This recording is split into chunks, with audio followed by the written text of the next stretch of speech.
نحمده ونصلي على رسوله الكريم وعلى آله وصحبه أجمعين. أعوذ بالله من الشيطان الرجيم. بسم الله الرحمن الرحيم. إن الله لا يستحيي أن يضرب مثلا ما بعوضة فما فوقها فأما الذين آمنوا فيعلمون أنه الحق من ربهم وأما الذين كفروا فيقولون ماذا أراد الله بهذا مثلا يضل به كثيرا ويهدي به كثيرا وما يضل به إلا الفاسقين. صدق اللہ العظیم. ان کا معنی بے شک اللہ تبارک و تعالی لا نہیں یستحیی وہ شرماتا ہے.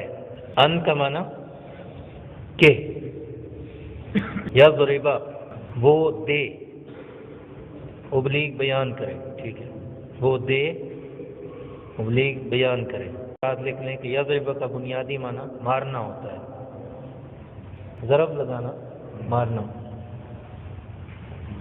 کیونکہ مثال کی بات ہو رہی ہے تو مثال کو جب فٹ کرتے ہیں تو اس کو مارنے کا لفظ استعمال ہوتا ہے. مثلا کا معنی مثال, ما کا معنی جو کچھ, بعوضۃ مچھر, فا کا معنی پھر, ما کا معنی جو کچھ, فوق کا معنی اوپر, ہا کا معنی اس سے, اگلے فا کا معنی ہے تو, اما رہا وہ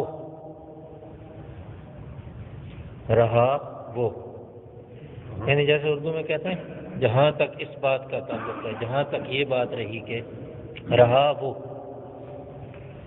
اما الذین وہ لوگ جو, آمنوا وہ ایمان لائے, فا کا معنی تو, یعلمون وہ جانتے ہیں, انہ دو لفظوں کا مجموعہ ہے. انہ کا معنی کہ اور ہو کا معنی وہ, الحق حق, ابلیغ سچ, من کا معنی سے, رب کا معنی پالنے والا, ہم ان کا, واو کا معنی اور, اما کا معنی رہا وہ. ایسے اردو میں کہتے ہیں رہی یہ بات تو اس کے بارے میں یہ ہے, اور رہی وہ بات تو اس کے بارے میں فلاں فلاں ہے. رہا وہ.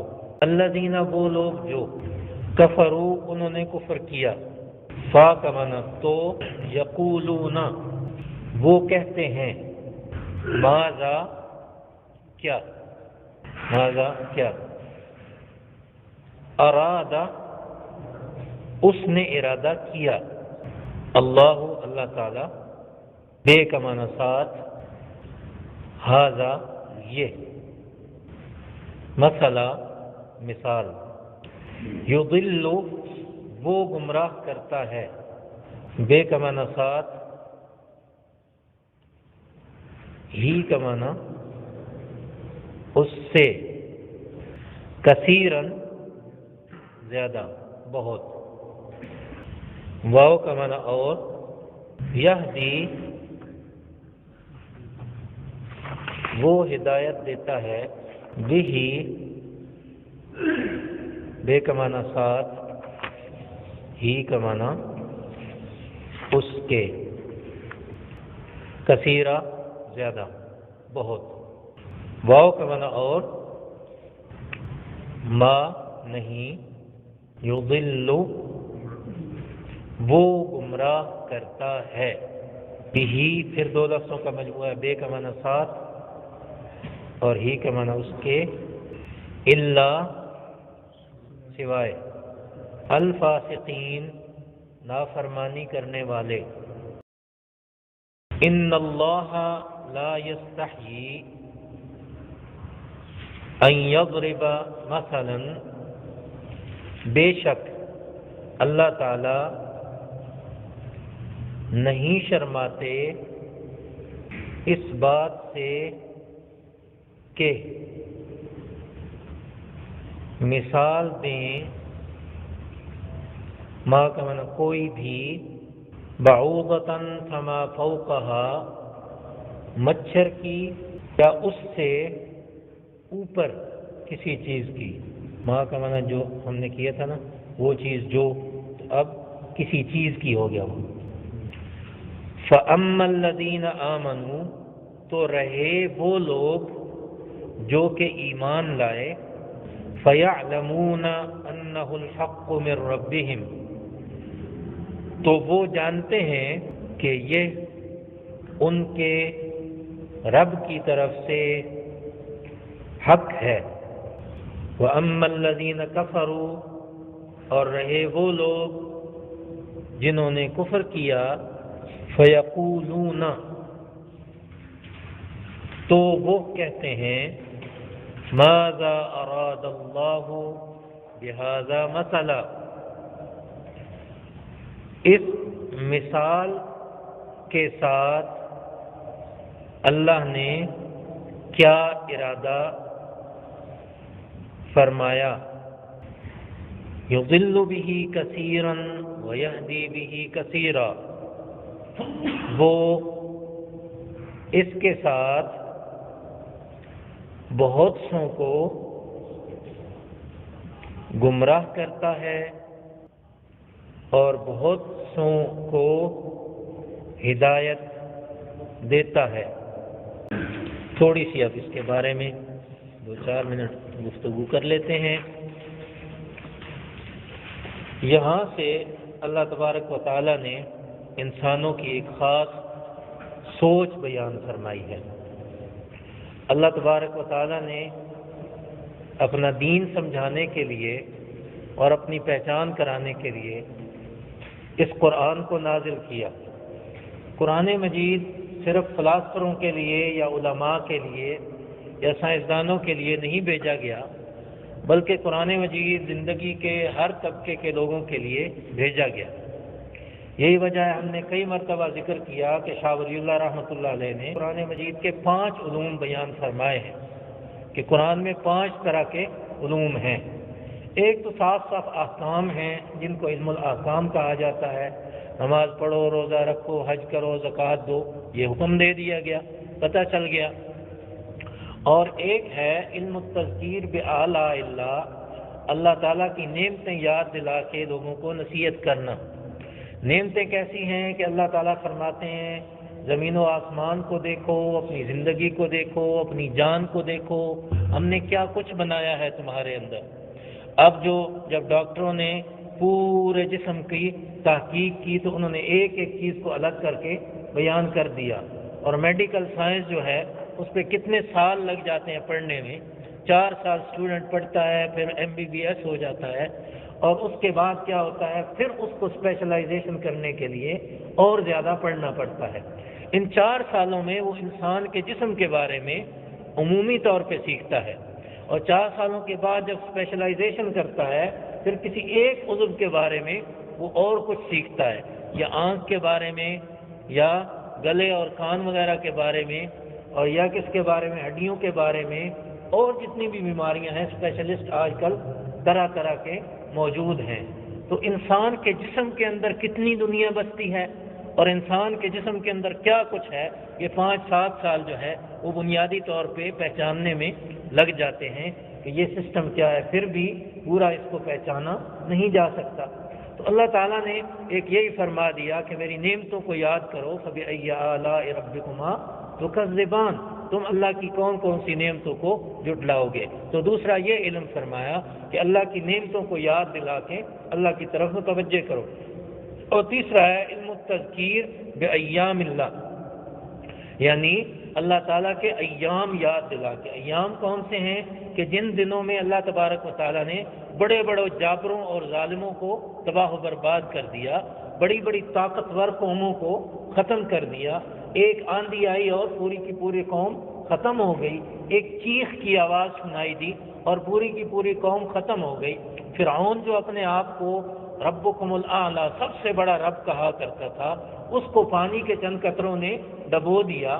یہ سب کچھ جو ہے اللہ تعالیٰ نے دکھایا، یہ ایام اللہ ہے، اللہ کے دن یاد دلاؤ ان کو کہ ایسے دن بھی آ جایا کرتے ہیں۔ کتنے علم ہوئے؟ 3 علم۔ اور چوتھا علم کیا ہے؟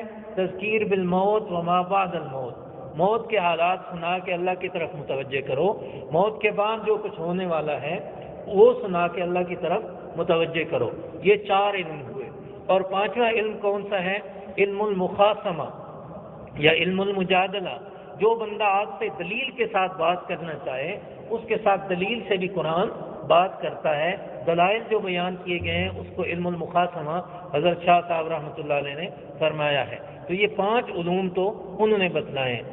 اس کے علاوہ ہم دیکھتے ہیں قرآن مجید میں کہ اگر سائنسدان اپنی سائنس کے لیے رہنمائی چاہتا ہے تو قرآن میں اس کو اتنا کچھ مل جاتا ہے کہ شروع سے لے کر اب تک سائنسدان اسی کو پڑھتے چلے جا رہے ہیں اور اس میں سے نئی نئی چیزیں ان کو ملتی جا رہی ہیں۔ اسی کے اندر ہمیں سادہ سادہ قصے اور کہانیاں بھی ملتے ہیں، اسی کے اندر ہمیں مثالیں بھی ملتی ہیں، اور اسی کے اندر ہمیں بڑی بڑی پیچیدہ بحثیں اور پیچیدہ باتیں بھی ملتی ہیں۔ اللہ تعالیٰ کی قدرت کی نشانیوں کا تذکرہ بھی اس کے اندر ملتا ہے۔ تو چونکہ یہ قرآن مجید سارے انسانوں کے لیے تھا، اس لیے اللہ تبارک و تعالیٰ نے ساروں کے معیار کے لیے اس کے اندر آیات جو ہیں وہ نازل فرمائی ہیں۔ عام سادہ آدمی ہے، اس کو قصہ کہانی سنانے سے بات ٹھیک سمجھ میں آ جاتی ہے، اس سے تھوڑا سا زیادہ سمجھدار ہے، اس کو مثال دینے سے بات سمجھ میں آ جاتی ہے۔ کوئی فلسفی ذہن کا ہے، لاجک کے پیچھے زیادہ پڑھنے والا ہے، تو قرآن مجید کی ایسی آیات بھی ہیں جو اس کا دماغ ٹھکانے لگانے کے لیے، اس کو بتانے کے لیے بھی کافی ہیں۔ سائنسدان ہے تو اس کے لیے بھی۔